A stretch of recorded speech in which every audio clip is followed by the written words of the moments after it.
Assalamualaikum warahmatullahi wabarakatuh. Saya Renta Dwi Ardana. Pada video kali ini kita akan membahas tentang manajemen pemasaran dengan judul The Secret of Market, Marketing and Marketer. Pemasaran merupakan bagian dari aktivitas ekonomi. Ya. Tidak bisa kita lepaskan pemasaran dari aktivitas ekonomi. Berdasarkan perspektif ekonomi, ada 4 cara manusia mencukupi kebutuhan atau keinginannya. Yang pertama adalah dengan cara memproduksi sendiri. Seperti kita membutuhkan sayuran atau buah-buahan, kita menanam di pekarangan. Misalkan dengan cara hidroponik misalkan. Cara yang kedua adalah dengan cara mengambil paksa, merampok, mencuri, korupsi. Nah, itu cara-cara untuk mendapatkan keinginan yang kedua. Cara yang ketiga adalah mendapatkannya dengan cara sukarela. Misalkan seorang istri yang merayu suaminya untuk mendapatkan mobil misalkan. Nah, itu secara ekonomi itu bagian dari cara mendapatkan atau memuaskan kebutuhannya atau keinginannya. Ya, jadi ada yang pertama adalah memproduksi sendiri, yang kedua dengan cara mengambil paksa, yang ketiga secara sukarela, yang keempat adalah dengan cara pertukaran atau exchange. Nah, pertukaran adalah mendapatkan apa yang diinginkan dari seseorang, berarti dua orang ya, minimal dua orang ya, dengan menawarkan sesuatu miliknya. Jadi kita punya barang, teman kita punya barang, kemudian kita pertukarkan. Namun di era modern ini, pertukarannya biasanya saya punya barang, Anda punya uang, atau saya punya uang, Anda punya barang. Kalau zaman dahulu masih ada sistem barter. Jadi barang dan barang bisa dipertukarkan. Sampai sekarang pun juga ada. Biasanya terjadi pada pertukaran atau perdagangan antar negara. Nah, ketika pertukaran itu sudah disepakati dan ada saling percaya, ketika barang itu diserah terimakan, detik itulah disebut sebagai transaksi. Jadi transaksi itu setelah ada barang itu sudah diserahkan kepada pihak lain. Nah, ada lagi istilah yaitu transfer. Kalau transfer itu tidak ada imbal balik, tidak saling menyerahkan barang, hanya salah satu pihak saja. Misalkan subsidi pemerintah, misalkan kita memberikan hadiah untuk teman kita. Itu bagian dari transfer. Sebenarnya ada kebutuhan atau keinginan lain, tapi menurut Kotler ini dibedakan karena satu memberikan barang, satunya menerima sesuatu yang non materi. Misalkan ya saling saling menyayangi atau apapun yang non materi gitu ya. Nah, kita kembali kepada perspektif pemasaran dari sisi ekonomi. Secara umum dalam sistem ekonomi itu ada industri dan ada pasar. Ya. Industri adalah sekumpulan dari penjual-penjual.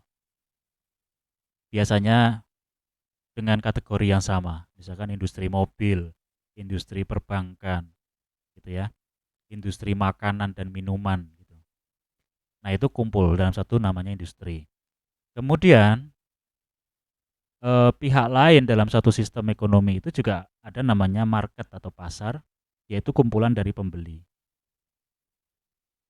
Nah, bagaimana industri dan market ini berinteraksi? Industri akan mengirimkan pesan kepada pasar yang disebut sebagai aktivitas komunikasi. Mengirimkan pesan itu dalam bentuk apa? Dalam bentuk iklan dan promosi misalkan. Atau kegiatan-kegiatan dalam konteks branding. Sehingga pasar bisa menangkap pesannya. Misalkan industri memiliki mobil listrik, mobil yang ramah lingkungan misalkan gitu. Kemudian dibuat pesannya dalam bentuk iklan dan sebagainya, promosi kepada pasar. Kemudian pasar akan merespon dalam bentuk informasi kepada industri. Informasi ini disebut sebagai demand atau permintaan yang sehari-hari kita biasa sebut sebagai order. Ya. Jadi order itu adalah informasi dari pasar ke industri untuk selanjutnya akan dipenuhi. Kemudian setelah mendapatkan informasi demand, industri akan mengirim barang dan jasa ke pasar. Pasar kemudian, nah ini terjadi tadi ya, transaksi ini. Terjadi transaksi. Pasar memberikan uang kepada industri. Nah, ini namanya pertukaran. Di sini ya, terjadi pertukaran. Exchange. Nah, ketika barang sudah sampai ke pasar, ke pembeli, itulah disebut sebagai transaksi. Ya. Nah, ini yang sedikit berbeda dari perspektif ekonomi. Ekonomi melihat pemasaran dalam dua aspek. Aspek makro dan aspek mikro. Pada perspektif makro, pemasaran diharapkan dapat meningkatkan kualitas hidup masyarakat agar lebih baik. Jadi pemasar itu diharapkan bisa meningkatkan kesejahteraan masyarakat, misalkan kesehatannya meningkat, kebahagiaannya meningkat, ya, terus lingkungannya semakin sehat. Jadi wujudnya seperti apa pemasaran yang diharapkan secara makroekonomi itu dalam mendukung kehidupan masyarakat yang lebih baik, misalkan menjual mobil yang ramah lingkungan, kemudian memasarkan perlengkapan ibadah, memasarkan buku-buku untuk mendukung pendidikan generasi muda gitu ya. Terus membuat kafe untuk mengadakan seminar-seminar semacam co-working space ya gitu. Kemudian aplikasi-aplikasi yang mendukung distribusi zakat atau apapun yang meningkatkan kualitas hidup masyarakat itu. Sebaliknya, secara makro sebetulnya tidak diharapkan misalkan kita pemasaran itu memasarkan minuman keras yang memabukkan yang kemudian menimbulkan kejahatan di mana-mana. Ya. Narkoba, kemudian prostitusi. Apapun yang justru menurunkan kualitas hidup masyarakat itu, ya, diharapkan pemasaran itu tidak melakukan itu gitu. Yang diharapkan oleh makro adalah pemasaran itu memberikan kontribusi barang dan jasa yang bisa meningkatkan kualitas hidup masyarakat dan generasi muda. Nah, secara mikro pemasaran ya seperti yang kita ketahui ya, menjual barang dan jasa. Selama ada permintaan cukupi saja. Nggak peduli itu nanti akan merusak generasi muda, nggak peduli itu akan merusak lingkungan, jual. Selama barangku laku, aku dapat uang, selesai, aku nggak ada urusan. Nah itu secara mikroekonomi. Nah, alangkah bijaknya jika pemasaran atau seorang pemasar, marketer itu, dia juga sadar bahwa dia membawa misi mulia. Dia bagian daripada masyarakat itu yang ikut meningkatkan kualitas masyarakat agar hidupnya lebih baik. Nah ini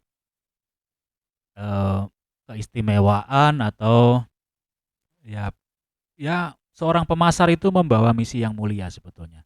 Kita menjual makanan yang sehat, yang organik, yang sehat gitu kan. Kemudian kita menjual sesuatu yang bermanfaat untuk masyarakat, meningkatkan pendidikannya, meningkatkan kesehatannya, produk-produk kesehatan. Apapun yang bisa meningkatkan kualitas hidup masyarakat. Nah, itu yang diharapkan sebenarnya dari seorang pemasar ya. dalam perspektif ekonomi makro. Jadi ikut mendukung pembangunan manusia dan pembangunan ekonomi. Nah, sekarang perspektif mikro lagi. Namun ini lebih kepada perspektif pemasaran dari dilihat dari sisi organisasi. Pemasaran adalah salah satu fungsi dari bisnis atau departemen biasanya dalam organisasi bisnis. Bisa berorientasi profit atau nirlaba. Di bisnis tidak selalu tujuannya keuntungan, bisa perusahaan nirlaba ya. Nah, secara garis besar fungsi bisnis kita bisa peras lagi menjadi hanya 3 saja supaya sederhana ya. 1 operation, 2 keuangan finance, 3 marketing. Nah, disinilah posisi pemasaran itu. Ya. Disinilah posisi pemasaran dari fungsi bisnis tadi. Kalau keuangan itu berbicara masalah bottom line, kalau misalnya kita membaca laporan keuangan itu bottom line maksudnya adalah di baris yang paling bawah itu biasanya keuntungan. Bukan biasanya ya, memang keuntungan yang paling bawah, keuntungan bersih. Nah, itu tugasnya finance. Tugasnya marketing itu top line. Di laporan keuangan itu paling atas, yaitu penjualan. Itu tugasnya marketing. Nah, kalau tidak ada marketing, tidak ada top line, tidak ada penjualan, bagaimana kita mengharapkan keuntungan? Ya kan? Ada top line, ada penjualan, tapi nggak ada keuntungan, ya terus ngapain kita bisnis? Nah, itu tugasnya operation untuk melakukan produktivitas, efisiensi, dan sebagainya. Pemasaran bukan keahlian kemarin. Pemasaran bukan keahlian kemarin sore ya. Artinya butuh proses, butuh ilmu juga. Pemasaran merupakan keahlian yang terakumulasi dari perencanaan yang rasional dan eksekusi. Nah, disinilah peran manajemen pemasaran itu di situ. Jadi ada perencanaan rasional dan eksekusi. Makanya pemasaran disebut sebagai gabungan antara seni dan sekaligus pengetahuan ilmiah, science. Yang kita diskusikan di video ini yang pengetahuan ilmiah. Ini yang dipelajari di bangku kuliah biasanya, di sekolah-sekolah ya. Bisa dibaca buku, bisa dengan membaca buku, bisa nonton YouTube. Apapun ilmu itu bisa kita dapatkan itu dalam konteks ada sisi pengetahuan ilmiahnya. Kenapa demikian? Karena kalau semua harus kita eksekusi semua, waktu kita, umur kita nggak cukup. Karena kegagalan dalam pertempuran di pemasaran itu sudah pernah dilakukan senior-senior kita, orang tua kita jauh-jauh hari sudah lama. Jadi kesalahan-kesalahan yang sama itu tidak perlu kita ulang lagi. Nah, itulah tujuan kita menuntut ilmu manajemen pemasaran itu supaya kita belajar dari kegagalan senior-senior kita. Namun juga kita perlu action, perlu eksekusi, iya. Supaya eksekusi kita tidak mengulang kesalahan yang sama, kita imbangi dengan pengetahuan ilmiah, ya melalui nonton YouTube atau kuliah atau baca buku. Tidak harus kuliah formal, bisa belajar dari siapapun gitu. Nah, pemasaran ini dalam suatu organisasi biasanya ada jabatannya khusus ya. Ada supervisor, ada manager, ada CMO, Chief Marketing Officer. Ini direktur keuangan, direktur pemasaran. Nah, sering kita mendengar bahwa pemasaran adalah ujung tombak. Ini ada gambarnya. Nah, ini namanya tombak, ini ujung tombaknya di sini nih. Ujung tombak. Pemasaran adalah ujung tombak. Nah, terkadang ada ego dalam suatu organisasi itu bahwa Pemasaran itu yang paling penting karena dia ujung tombak. Kalau kita bicara tombak, itu kita tidak bisa hanya berbicara soal ujungnya saja. Kita juga perlu yang namanya tombak itu ya utuh, ya ujungnya ya ini gagang atau tongkatnya ini. Nah, tongkat itu adalah keuangan, operation, dan ada yang melempar tombak itu. Jadi kita tidak bisa egois ya mengatakan bahwa orang marketing itulah yang menentukan apa masa depan perusahaan. Akulah yang paling penting karena aku adalah ujung tombak. Iya, ujungnya saja. Kalau nggak ada gagangnya ini masa ujungnya jadi lempar? Kan ya nggak lucu ya. Jadi perlu teamwork. Marketing itu kalau tidak disupport oleh finance, tidak disupport oleh operation, produk yang berkualitas bagus, apa yang diperbuat oleh marketing? Banyak customer yang akan kecewa kan. Kalau Anda jalan misalkan lagi prospek gitu ya, prospek pelanggan gitu. Kalau nggak disertai misalkan uang jalan ya bagaimana bisa jalan gitu. Artinya sebetulnya tombak itu ya marketing adalah ujungnya, tapi kita berbicara tombak dan harus ada yang melempar tombak itu.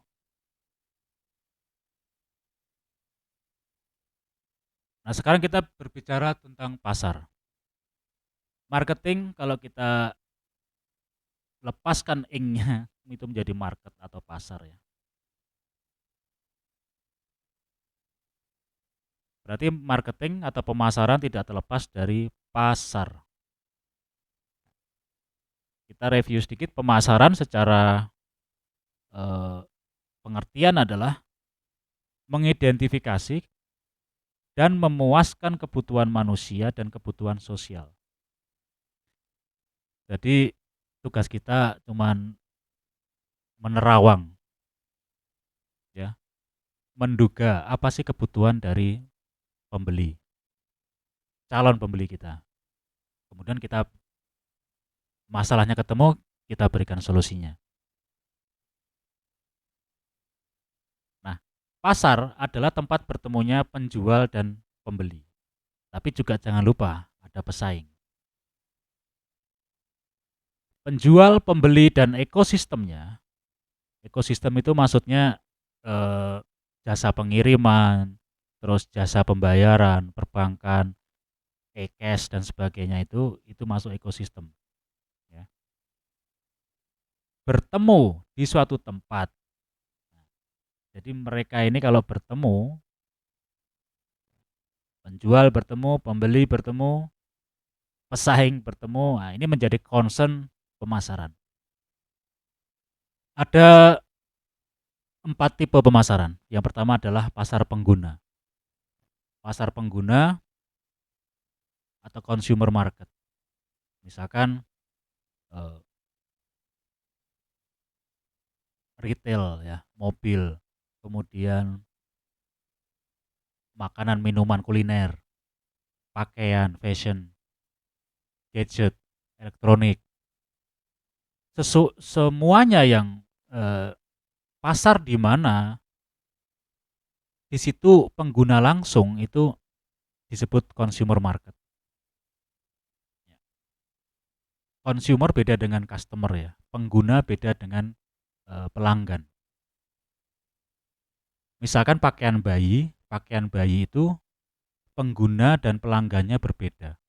Penggunanya kan bayinya, tapi pelanggannya itu orang tuanya. Nah, keduanya harus eh, kita kita target ya. Artinya produk bayi itu karena berbeda antara pengguna dan pelanggan. Yang pakai anaknya, yang bayar orang tuanya. Yang dirayu siapa? Ya kan? Itu untuk membedakan pengguna dan pelanggan. Nah, pasar pengguna itu biasanya yang langsung di, dikonsumsi oleh pasar gitu. Kemudian tipe pasar yang kedua adalah pasar bisnis. Pasar bisnis ini ya yang nyuplai bahan baku ke pabrik, kemudian menjual mesin-mesin, jasa konsultan. Nah, ini beda perlakuannya dengan pasar consumer, pasar pengguna. Nah, kita bisa membayangkan kalau kita mau jualan ke perusahaan itu jualannya nggak banyak barangnya, tapi pendekatannya yang lama, harus presentasi, harus dengan strategi yang berbeda ketika kita menggunakan kita menyasar pasar pengguna, pasar consumer. Ya, satu pasar pengguna, dua pasar bisnis. Yang ketiga adalah pasar global. Kenapa Kotler membedakan? Karena ketika kita berbisnis atau menjual, memasarkan, ekspor gitu ya, itu memang berbeda perlakuannya dengan pasar domestik. Ya, banyak urusan-urusan yang harus kita selesaikan, mau misalkan mengenai selera dan budaya setempat, faktor politik, faktor logistik, ya, perizinan-perizinan, sertifikasi-sertifikasi produk, cara pembayarannya itu berbeda total dengan kita menjual di domestik, sehingga Kotler membedakan pasar global. Kemudian yang terakhir adalah pasar pemerintah dan nirlaba. Ini juga ada pasar sendiri khusus. Nah, kalau pasar pemerintah itu biasanya melalui tender, itu bisa ada di masing-masing unit kerja ya, menggunakan aplikasi dengan cara bidding itu, menggunakan sistem LPSE biasanya. Nah, ini juga pasarnya berbeda ciri khasnya. Tidak sama dengan pasar consumer, tidak sama dengan pasar bisnis, dan tidak sama dengan pasar global. Ya. Kemudian Kotler membedakan istilah-istilah ya, yang penting-penting saja yang saya sampaikan. Ada marketplace, ada market space, dan meta market. Marketplace itu ya tempat bertemunya penjual dan pembeli, pasar tiban itu biasanya kita sebut. Tapi di dunia nyata. Nah, sebenarnya marketplace itu istilahnya yang disebut Kotler, tapi kita sering menggunakan dalam aplikasi atau platform itu kan marketplace. Marketplace itu ya pasar tiban itu yang biasanya kalau di Jogja itu ada Sunday morning itu dulu ya. Bazar itu marketplace ya. Nah, kalau di internet itu seperti platform-platform yang ada itu market space. Kemudian ada istilah lagi Kotler yaitu meta market.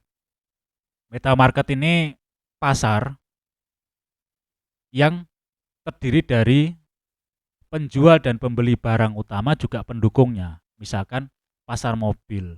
Pasar mobil itu selain ada pabriknya, dealernya, ada lembaga keuangannya yang memberikan kredit, nanti ada misalkan perusahaan asuransi atau perusahaan aksesoris gitu, dia ngumpul jadi satu, membentuk yang disebut dengan meta market. Nah, ini kita sekarang membahas tentang marketer, pemasar. Di mana fungsi pemasar itu? Pemasar adalah dia mewakili perusahaan ya, untuk berhubungan dengan pembeli dan memonitor pesaing. Jadi pemasar itu tugasnya satu, menetapkan target segmen pasarnya. Misalkan ini segmen-segmennya sudah dibagi. Misalkan menjadi berapa? Segmen 1, 2, 3, 4, 5.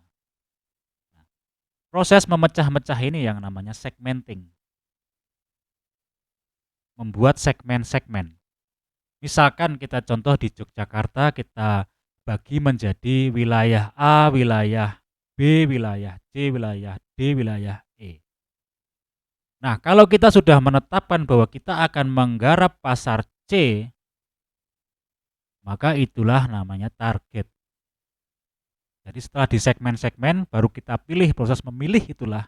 Saya memilih C saja karena sumber daya saya terbatas, saya memilih C ya, sudah C. Berarti C itu disebut sebagai target market. Nah, proses menetapkan target market, segmenting target market, itu melalui riset pemasaran. Bisa melalui metodologi ilmiah atau dengan cara rasional mengamati langsung. Kemudian tugas marketer adalah mengembangkan produk value. Nah, setelah kita tahu targetnya, kita tahu dong masalah-masalahnya, kebutuhannya. Ya, kebutuhan itu biasanya termanifestasi dalam bentuk masalah, keluhan, atau kita mengamati dengan cara mengamati. Misalkan di jalan itu kondisi panas, tidak ada yang jual minuman, ya kita itu menjadi sumber ide bisnis gitu, dengan cara melihat masalah dari pelanggan. Itu yang paling simpel, banyak cara yang lain ya. Misalkan kita bisa menciptakan masalah juga bisa. Kemudian tugas pemasar yang ketiga, pertama menetapkan target, kedua mengembangkan produknya, ketiga mengkomunikasikan produk. Iya dong, kalau kita sudah mengembangkan produk, kita harus membuat iklan, membuat promosi, dan branding. Nah, branding ini disebut juga terkait dengan positioning. Positioning. Positioning ini terkait dengan pesaing. Kita melakukan positioning dengan cara branding itu eh, ingin diingat oleh pelanggan, ya, ingin diingat di dalam ingatan pelanggan, supaya pelanggan itu memilih kita daripada pesaing. Gitu. Jadi branding itu sebetulnya eh, ya karena ada pesaing. Kalau nggak ada pesaing kita nggak perlu repot-repot branding gitu. Nah, tugas yang keempat dari seorang pemasar adalah mendapatkan pembeli, ya, mendapatkan pembeli baru, calon pembeli baru, merawatnya dan menumbuhkan. Merawat pembeli itu maksudnya dengan cara uh, uh, memonitor kepuasannya. Kita selalu tanya gimana produknya, sudah puas atau belum, terus ada keluhan-keluhan apa enggak gitu kan. Nah, dari situ nanti akan muncul juga masalah-masalah baru dari relationship itu, dari hubungan komunikasi itu akan bisa memperbaiki produk yang lama melalui keluhan-keluhan atau voice of customer, keluhan pelanggan. Dari keluhan itu bisa memunculkan inovasi produk baru. Jadi dirawat, pelanggan itu dirawat. Selain merawat juga menumbuhkan dong. Kita terus mengembangkan lead, prospek, kemudian kita convert menjadi pelanggan. Pelanggan itu harus dibuat puas. Nah, kalau sudah puas dia akan loyal. Kalau sudah loyal itu ya gimana, pelanggan itu adalah sumber uang yang kita mau pertukarkan tadi sesuai dengan prinsip ekonomi tadi. Karena mencari pelanggan baru itu lebih mahal daripada kita merawat pelanggan yang sudah ada. Jadi se sepele apapun menurut kita, keluhan apa yang keluar dari lesan pelanggan itu perhatikan dan dengarkan. Ada pesan-pesan untuk memperbaiki produk kita atau bahkan itu akan menguntungkan pemasar untuk kita mendevelop produk baru. Nah, tugas pemasar yang berikutnya, pemasar adalah mengirimkan produk. Ini terkaitan dengan delivery, logistik. Targetnya adalah produk sampai tepat waktu, tepat kualitas, dan tepat kuantitas. Kita mengirimkan produk beras 1 ton, ya 1 ton sampai, jangan sampai kelebihan gitu. Kelebihan nggak apa-apa, jangan sampai kurang maksudnya. Ya, begitu teman-teman yang bisa saya sampaikan. Terima kasih atas perhatiannya, semoga bermanfaat.